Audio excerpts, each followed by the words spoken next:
You know, somebody who doesn't get written up is Richard Michaelis, and I bet his life has just been crazy, Pat.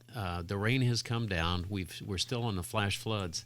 And you followed in 2 Michaelis trucks. I did. I saw one Michaelis truck that must have had 6 fans on the back of it. So. And, Richard, I'd like to report that they were following all of the local customs as far as driving. Yeah, stopping for the stoplights that are out. Well, you know, I wouldn't call it a stop, but I mean, a slow roll. I mean, yeah, it's called a California stop. Yeah. Is what it's called. No, so we call ourselves the second responders, so we think we have a little bit of leeway when it comes to stepping on the gas a little bit. So how bad is it, Richard?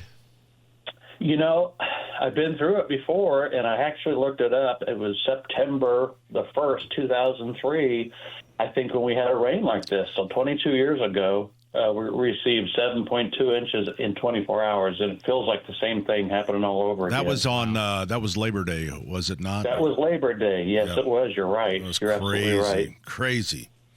When the ground gets saturated, well, I should back up a little bit. That didn't include tornadoes. So this is kind of a threefold type storm that, Thursday evening we're in Carmel and Brownsburg, buttoning up roofs and, picking up debris. And then from that Thursday morning, we've just been running like crazy, temping buildings, putting tarps on roofs, cleaning up debris, drying out basements, and it's just continuing. The ground's just so saturated that it's just continuing. So, lack of power has hurt a lot of the homeowners because of those sump pumps. If they're not running, they're backing up. I know everybody in town's busy, so all the other companies. So my advice is, and we tell, every client that calls, if we can't get to you right away, we'll put you on the wait list and we'll keep communication up, but try to get on some other lists also. So you just want to grab the first company that can help you. We're all in here, all here to help and take care of our community. So reach out to other companies and get on their list also. That's when you know you got the real deal. And everyone is slammed because what was in Miracle on 34th Street? If Macy's doesn't have it, go over to try it at Gimbel's. Right? Isn't that how that went? Your memory's better than mine, Pat. Yeah. Well, that's where Santa Claus got in trouble. That's right. Saying. Pat knows everybody gets in trouble. So, all right. So, what can people do on their own, Richard? So, I would be reluctant to, get down in a wet basement if you've still got power in a house. So, I would say stay out of that area. There's just too much electricity and trip hazards and everything else. So, possibly if they've got fans, get some air. If they've got power, get some air movement to try to keep the air moving. So that might help with a little bit of drying, but more importantly, it might help with slowing down any microbial growth, getting those spores from not resting and moving around. When there's low humidity in the air, we say open windows and take advantage of the free drying effect of the outdoors, but that's not going to happen now. It's just too wet. It's too rainy. Again, I think, reaching out to neighbors, if they've got power, maybe run an extension cord over to your house to get some power into your house, maybe get the furnace going, the blower motor, things like that. But I would stay out of wet situations only because there's just there was a fatality of a gentleman that I think it was Danville, that he got tangled up in some power lines that, it's just a horrible situation, and it was a fatality because of it. So electricity is spooky stuff. Right. And you know what, Richard, I know you know this, and if you do run a cord from your neighbors, make sure that that's plugged into a ground fault, a GFI.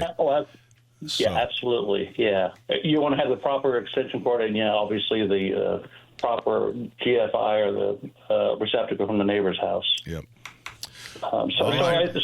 There might be other things I can do, but getting power into the house and possibly getting some pump running again, furnace going, things like that would probably be the easiest way to try to get water out of the basement. But I would try to stay out of it and let the professionals come in. And we're replacing sump pumps or replacing battery backup systems. Right now we're just doing emergency service work, so there'll be a lot of what we call the secondary repairs coming in and repairing the actual water damage to the structure, maybe if it's a basement waterproofing system or some type of, foundation repair, drywall repair, things like that. Even the roofs. So the roofs may still leak a little bit, but, until the actual secondary repairs can be performed. Sometimes the temporary repairs are simply that. They're temporary repairs. So if the wind's, aggressive after the temporary repairs from on the roof, they may still leak a little bit. So, call us back. We'll run back out and retemp it after the wind blows it off again. And we have a lot more rain coming this afternoon and tonight. Well, I think all the way through Sunday. Yeah, I believe so. So we're here to help. We're busy. We're here to help. Our team's amazing. I mean, it's a young person's job. I wouldn't be able to stay up with the guys that we have and the gals we have. I ran into one of the trucks this morning coming in at stoplight, and we chatted.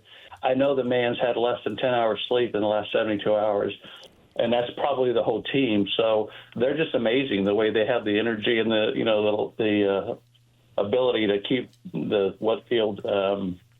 What's the battery commercial? The little bunny rabbit. The Ever Ready bunny. Yes. Yeah, those are loyal employees, brother. You know that those are the type of employees that I hope you can keep. They're good guys. Well, yeah, and absolutely. And again, they're just amazing. I mean, the commitment, the level, the empathy, dealing with this nasty storm and helping our neighbors, our fellow neighbors and families. So that's what we do, and it's gratifying.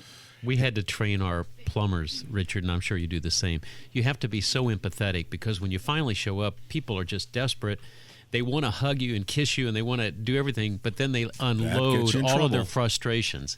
And these guys, they should be priests in training, Richard.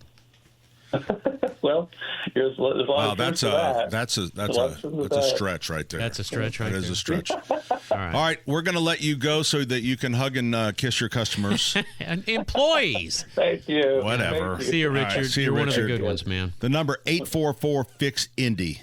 844-FIX-INDY. Water storms, fire, and wet basements. Life happens. Michaelis happens to help you through it.